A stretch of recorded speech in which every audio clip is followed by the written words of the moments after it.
Tapi ada satu gunung yang diciptakan Allah secara misterius dan konon merupakan gunung yang tersembunyi. Salah satunya adalah Jabal Kaf.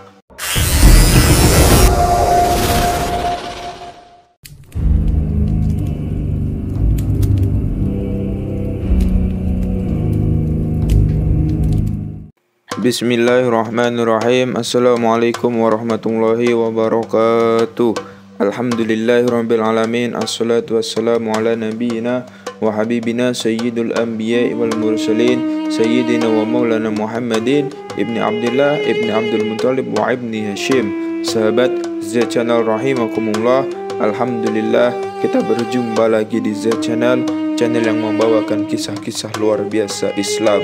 Pada episode kali ini kita akan membahas tentang kisah misteri Jabal Kaf, sang induknya para gunung-gunung di dunia.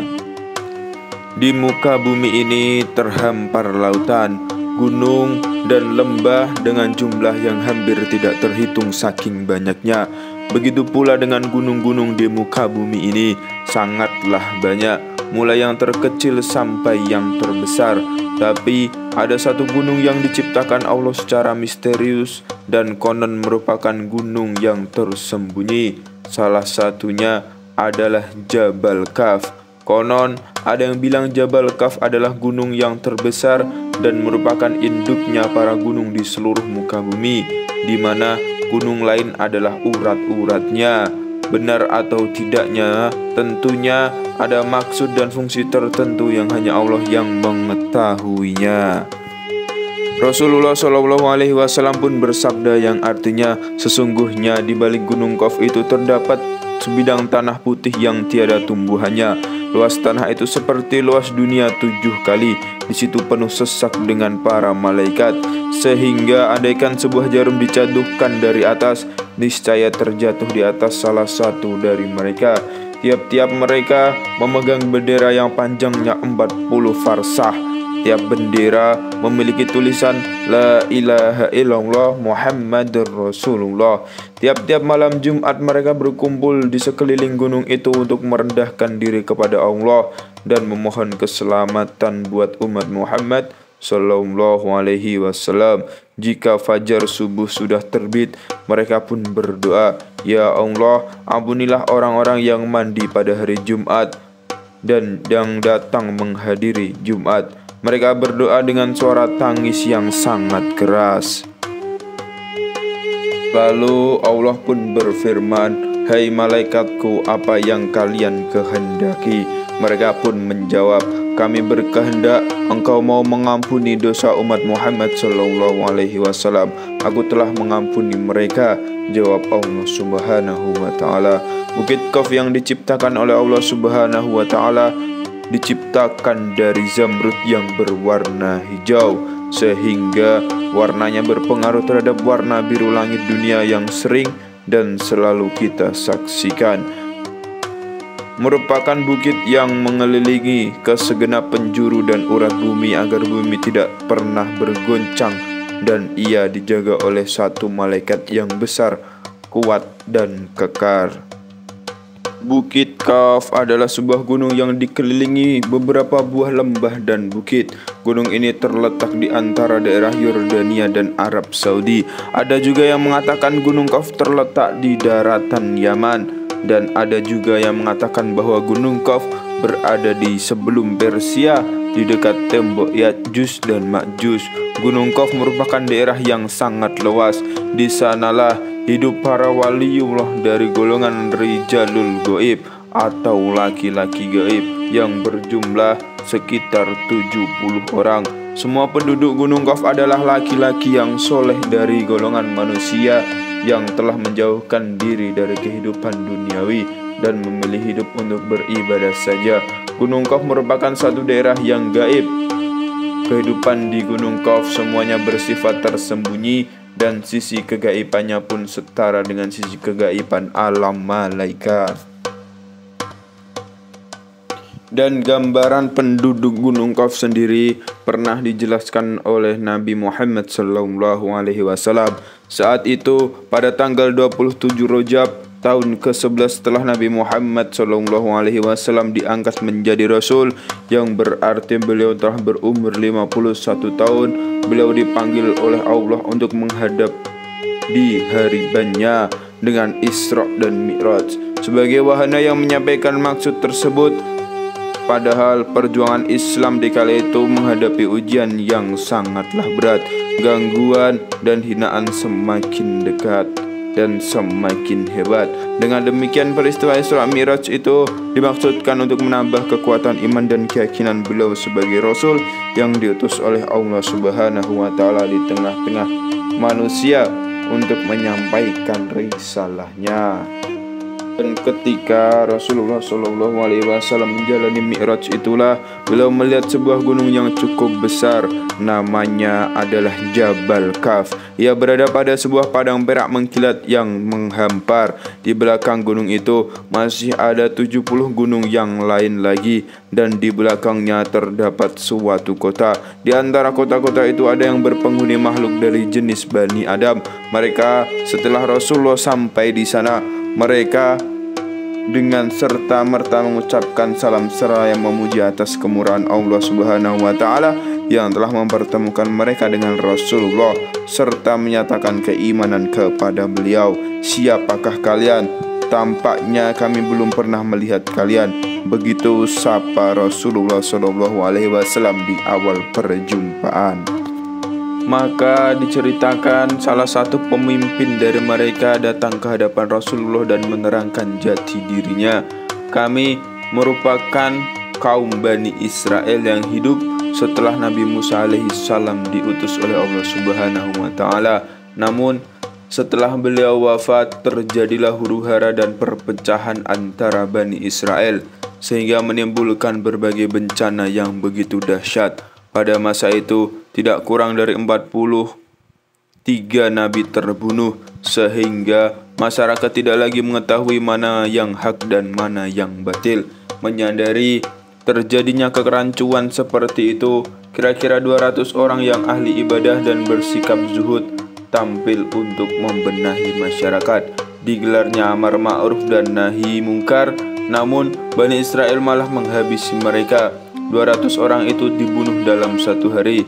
Setelah periode tersebut, keadaan masyarakat menjadi lebih runyam lagi. Keonaran muncul di mana-mana dan tampak sudah sulit dipadamkan. Dari sebab itulah kami tidak mampu untuk menanggulangi bencana itu di segala lini tersebut. Kami kemudian berdoa kepada Allah Subhanahu wa Ta'ala agar menyelamatkan kami dari bencana yang mengancam keselamatan akidah kami. Dan ketika kami berdoa, tiba-tiba hamparan tanah yang berada di hadapan kami terkuak lebar. Kemudian kami terperosok ke dalamnya dan terus terperosok sampai dasar bumi. Kami berada di sana selama 18 tahun. Dan setelah itu baru kami bisa keluar menuju tempat ini. Sebelum kesemuanya terjadi, Nabi Musa alaihissalam telah berpesan kepada kami bahwa jika saja kami bisa menjumpai Nabi Muhammad yang akan diutus pada akhir zaman, hendaklah kalian sampaikan salamku kepadanya. Berpesan pula agar engkau mengajari kami mengenai Al-Quran, sholat, puasa, dan berjumatan, serta hukum-hukum yang lain. Maka pada kesempatan pertemuan ini mereka pun diajari oleh Rasulullah SAW mengenai apa yang telah diwasiatkan oleh Nabi Musa alaihissalam. Kemudian Rasulullah SAW pun berkeliling dan melihat kehidupan mereka. Dan di dalam perjalanan inilah beliau melihat banyak keganjilan yang belum pernah dilihat sebelumnya. Mengapa rumah kalian selalu terbuka siang dan malam, tidak pernah kalian tutup? Tanya Rasulullah.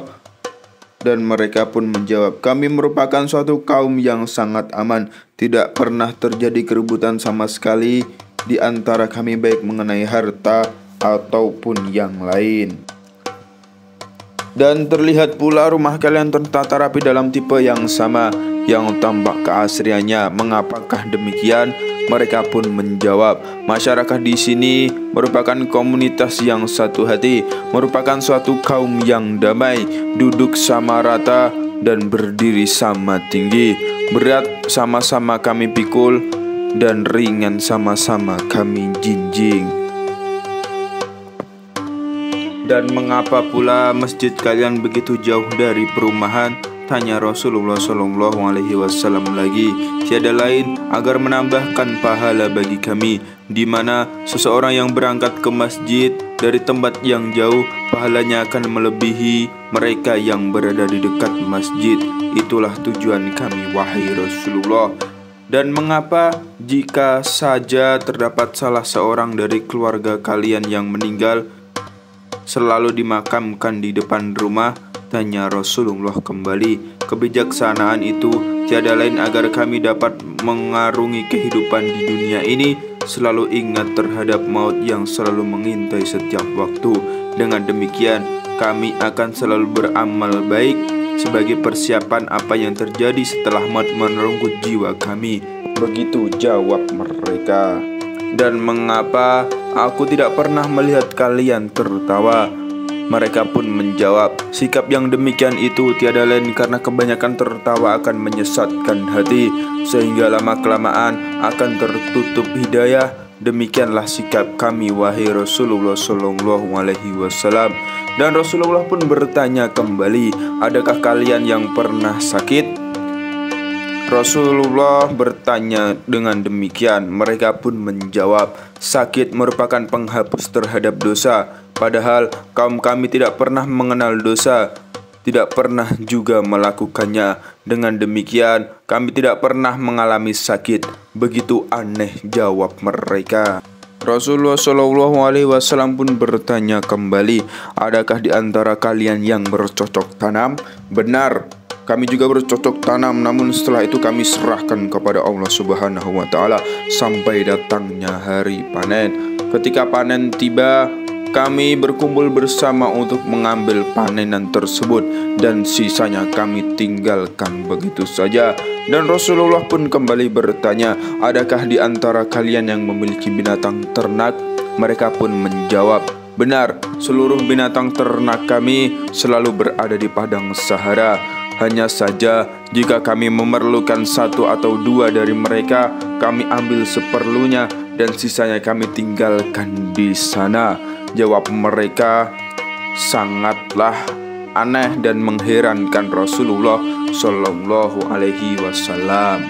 Dan Rasulullah Shallallahu Alaihi Wasallam pun bertanya kembali, aku melihat mengapa wajah-wajah kalian memucat. Mereka pun menjawab, tiada lain perubahan warna tersebut karena seluruh masyarakat kami merasa takut atas kematian. Bukan berarti kami mencintai kehidupan dunia, namun amal-amal yang kelak sebagai bekal di akhirat merasa belum cukup untuk menghadapi huru-hara di belantara kiamat nanti. Mereka menguraikan seperti itu. Rata-rata dalam masyarakat kami akan terjadi kematian satu orang dalam jangka setahun, tidak lebih, sambung mereka kembali.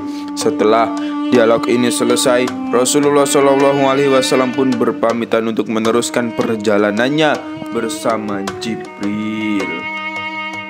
Demikianlah beberapa riwayat mengenai ulasan misteri Gunung Kaf yang pernah digambarkan dan diceritakan oleh Rasulullah Shallallahu Alaihi Wasallam, dan juga dari beberapa sumber lainnya. Sampai saat ini dunia barat belum bisa menemukannya dengan teknologinya karena hijab gunung ini ditutupi dari mata orang-orang kafir. Semoga hal ini menambah keimanan kita. Wallahu a'lam bishawab. Demikianlah kisah misteri Jabal Kaf. Semoga bermanfaat dan semoga kita bisa mengambil ibrah dan pelajaran serta keteladanan dari kisah tersebut.